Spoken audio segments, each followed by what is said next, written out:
ఓం నమో భగవతే వాసుదేవాయ. శ్రీ గణేశాయ నమః. శ్రీ సరస్వత్యై నమః. శ్రీ గురుభ్యో నమః. వినాయక చవితి రోజున ప్రాతకాలమే లేచి ఇంటిని శుభ్రం చేసుకుని తలంటు స్నానం చేసి ఉతికిన లేదా కొత్త సాంప్రదాయ దుస్తులను ధరించి చేయవలసిన వారు సంధ్యావందనాది నిత్య కర్మలను ఆచరించి తరువాత శ్రీ వరసిద్ధి వినాయకుని వ్రతము శ్రద్ధాభక్తులతో చేసుకోవాలి. వినాయక చవితి పూజకు ఏమేమి ఎలా సిద్ధం చేసుకోవాలి అన్న విషయానికి వస్తే, పసుపు, కుంకుమ, ఆచమనం చేయడానికి పంచపాత్ర, నీళ్లు వదిలిపెట్టడానికి చిన్న పళ్ళెం, దేవుని పూజలో వాడే నీళ్ల కోసం ఒక చిన్న చెంబు, గంధము, అప్పుడే కలుపుకున్న అక్షతలు, నీరాజనం లేదా హారతికి కర్పూరం, హారతి ఇచ్చే పరికరం, పూజలో ఘంటానాదం చేయడానికి గంట, మామిడాకులు, తామలపాకులు, అరటిపళ్ళు, మట్టితో చేసిన వినాయక ప్రతిమ, పాలవెల్లికి పసుపు రాసి కుంకుమ బొట్టు పెట్టి ఆ తరువాత మొక్కజొన్న పొత్తులు, అరటిపళ్ళు, మారేడుకాయలు, సీతాఫలంకాయలు, జామకాయలు, బత్తాయికాయలు, వెలగపండ్లు వీటిని వేలగట్టి అలంకరించాలి.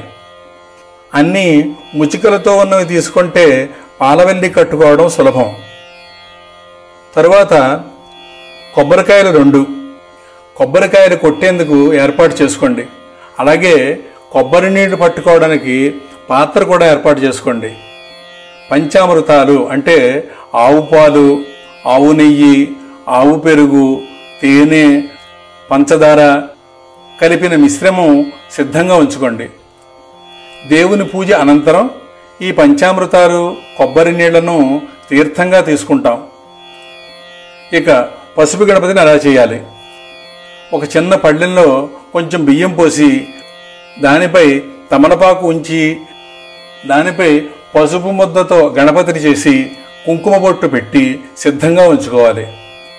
పసుపు వినాయకునికి నైవేద్యం పెట్టడానికి చిన్న బెల్లం ముక్క.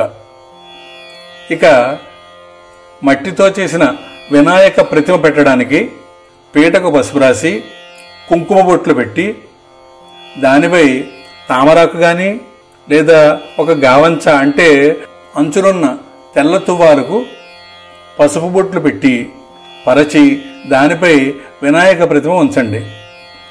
చిన్న పూలమాల కూడా తీసుకోండి. వినాయక ప్రతిమకు వేయడానికి అవసరం అవుతుంది. విడిపూలు తగినన్ని తీసుకోండి. అష్టోత్తరం చేసేటప్పుడు 108 నామాలకి ఒక్కొక్క పువ్వు చొప్పున వేస్తాం. అలాగే ఇతర ఉపచారాలకు కూడా పూలు అవసరం అవుతాయి. చక్కగా ఒక పళ్ళెంలో ముందుగానే సర్దుకుని ఉంచుకోండి. 21 రకాల పత్రులతో పూజ ఉంటుంది. దానికోసం మీరు దొరికినన్ని పత్రులు తీసుకోండి. మారేడు, జమ్మి, మాచిపత్రి, గన్నేరు, మరువం, జామ, సీతాఫలం, తులసి మొదలైన పత్రులు తీసుకోండి. ఒక గమనిక, ఈ ఒక్కరోజే వినాయకునికి తులసితో పూజ చేయవచ్చు.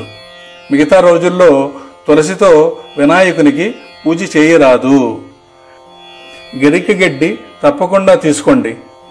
ప్రత్యేకంగా గరికతో పూజ కూడా ఉంటుంది. గరికను విడిగా ఒక పళ్ళెంలో ఉంచుకోండి. బయట నుంచి తెచ్చిన అన్ని పత్రులు, పూలు కూడా శుభ్రం చేసుకొని ఒక పద్ధతిగా ఒక పళ్ళెంలో సర్దుకుని ఉంచుకోండి. పత్తితో చేసిన యజ్ఞోపవీతాలు, పత్తితో చేసిన వస్త్రాలు సిద్ధంగా ఉంచుకోండి. ఇక దీపాలు వెలిగించడానికి 2 దీపపు కుందెలు, ఒక్కొక్క దానిలో 3 ఒత్తులు చొప్పున వేయాలి. ఆవు నెయ్యి లేదా నువ్వుల నూనె దీపానికి వాడండి. అగరవత్తులు ధూపం చూపించడానికి కావాలి.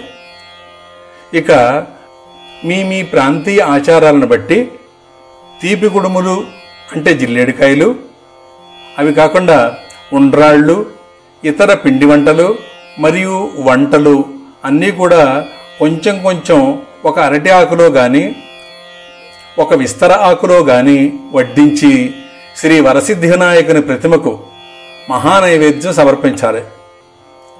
అందుకు సిద్ధంగా ఉంచుకోండి. చివరిగా పూజలలో తరచూ వాడే మాటలు, వాటి అర్థం తెలుసుకుందాం. కరిష్యే అంటారు, అంటే ఉద్ధరణ, అంటే అక్కడ చెంచాలు అడుగుతుంటుంది కదా, దాన్ని ఉద్ధరణ అని కూడా అంటారు.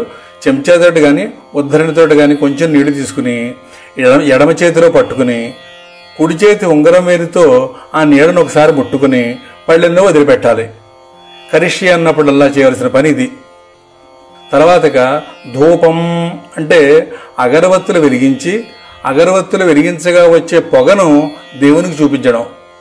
దీపం దర్శయామి అంటారు. దీపం దర్శయామి అంటే అక్కడ వెలుగుతున్న దీపాలను ఒకసారి అరచేతితో స్వామివారికి చూపించడం. ఇక నీరాజనం అంటే ఆరతి ఇవ్వడం. ఈ వివరాలన్నీ తెలుసుకున్నారు కదా. వినాయక చవితి నాడు శ్రీ వరసిద్ధి వినాయకుని పూజ సుసంపన్నం చేసుకోండి. జై బోలో గణేష్ మహారాజ్ కీ జై. స్వస్తి.